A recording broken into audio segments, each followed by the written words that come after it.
Fala pessoal, hoje às 7h30 tem Vasco Internacional pela 36ª rodada. Brasileirão está acabando e mais um confronto direto do Inter na briga contra o rebaixamento.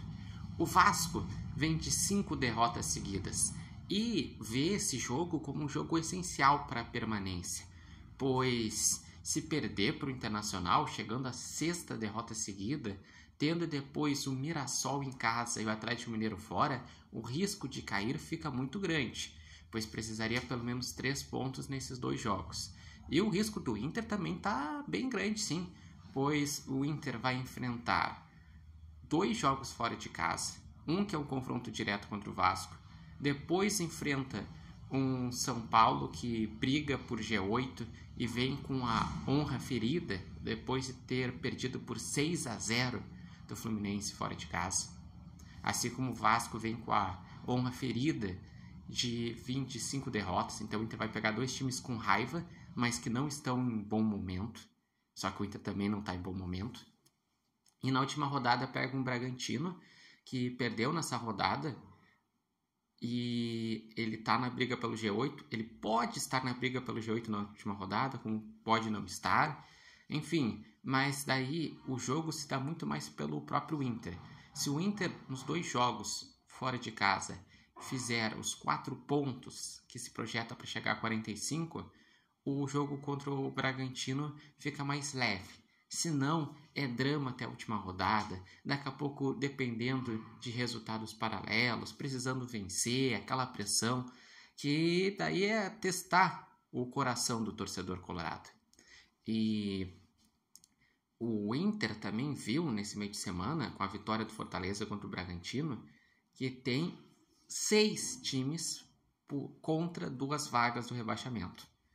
Pois tem o Vasco com 42 em 13º, o Ceará com 42 em 14º, o Inter com 41 em 15º, o Vitória com 39 em 16º, o Santos com 38 em 17º e o Fortaleza com 37 em 18º.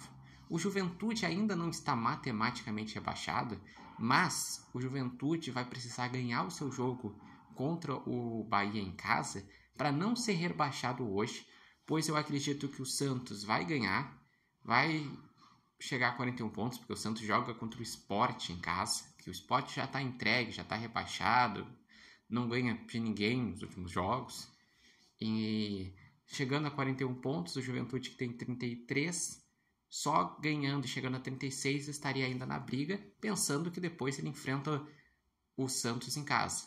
Então esse jogo só ganha contornos de emoção entre Juventude e Santos na 37ª rodada se o Juventude vencer. Senão, realmente a briga vai até o 18º. Eu acredito que Santos ganha. Eu acredito que o Fortaleza tem boas chances de ganhar em casa do Atlético Mineiro, que não vem bem, inclusive perdeu a final da Sul-Americana. E se isso acontecer, vai ter Santos com 41, Fortaleza com 40. No sábado, às 16 horas, joga o Vitória contra o Mirassol, em que o ideal é que o Vitória tropece, porque o Mirassol é um time que está fazendo uma grande campanha. Está com 63 pontos em 4º lugar. E se ele ganhar esse jogo, ele se garante de forma direta para Libertadores do ano que vem. E eu vejo o seguinte, que se o Vitória inventar de ganhar esse jogo, daí realmente complica de vez. Pois daí o Vitória ficaria com 42, o Santos com 41, o Fortaleza com 40, e o Inter, por isso que ele tem uma obrigação de, nesses 2 jogos fora de casa, fazer pelo menos 4 pontos para não deixar o drama para a última rodada. Pois, se não, pensem bem, se o Inter perder esse jogo contra o Vasco, a situação pode ficar crítica, pode ficar Inter com 41 em 16º, Santos com 41 em 17º, Fortaleza com 40 em 18º e Vitória com 42 em 15º. Olha o drama que pode acontecer. Então, o Inter não tem mais direito de pensar em esse jogo eu posso tropeçar. Não, são 3 decisões, todas o Inter tem que ir para vencer, até porque o Inter ele desperdiçou chances de já matar essa situação.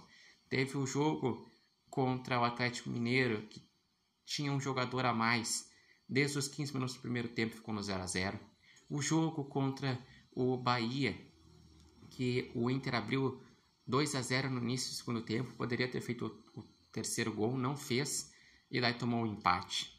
E teve na última segunda-feira o jogo contra o Santos, que produziu para fazer uns 3 no primeiro tempo contra o Santos, não fez mais do que 1, e no segundo tempo, na única chance do Santos, o Santos foi lá e empatou. Ou seja, o Inter ele não está livre porque faltou competência para decidir em casa. Então vai ter que ir fora de casa e atrás desses pontos. E vai ser tenso, porque vai ser o São Januário lotado, o Vasco também querendo se escapar. 2 equipes com bastante pressão, pois são 2 gigantes do futebol brasileiro.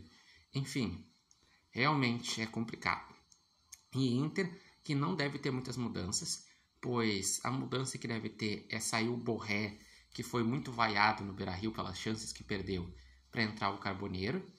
E tem uma dúvida se o Bruno Gomes vai jogar no meio ou na lateral, porque volta o Luiz Otávio. Então, ou volta o Luiz Otávio no meio e o Bruno Gomes vai para a lateral, ou o Bruno Gomes segue no meio e joga o Bryan Aguirre na lateral direita. A provável escalação do Inter tem Rocher, Bryan Aguirre ou Bruno Gomes na lateral direita, Vitão e Mercado na zaga, Bernabé na lateral esquerda, daí Luiz Otávio ou Bruno Gomes abrindo o meio de campo, Thiago Maia, Alan Rodrigues, Alan Patrick, Vitinho e Carboneiro. Esse é o Inter para esse jogo. E vocês, qual a expectativa para essa partida? Acreditam que o Inter vai conseguir dar uma resposta, ganhar e respirar? Ou vai seguir um drama até a última rodada? Vocês acreditam que o Inter se escapa, cai? Digam aqui nos comentários. Lembrando que esse vídeo tem oferecimento de Barbearia Independência e vocês podem acompanhar o Repórter Matheus Wolff no TikTok, no Instagram e no canal do YouTube Repórter Matheus Wolff.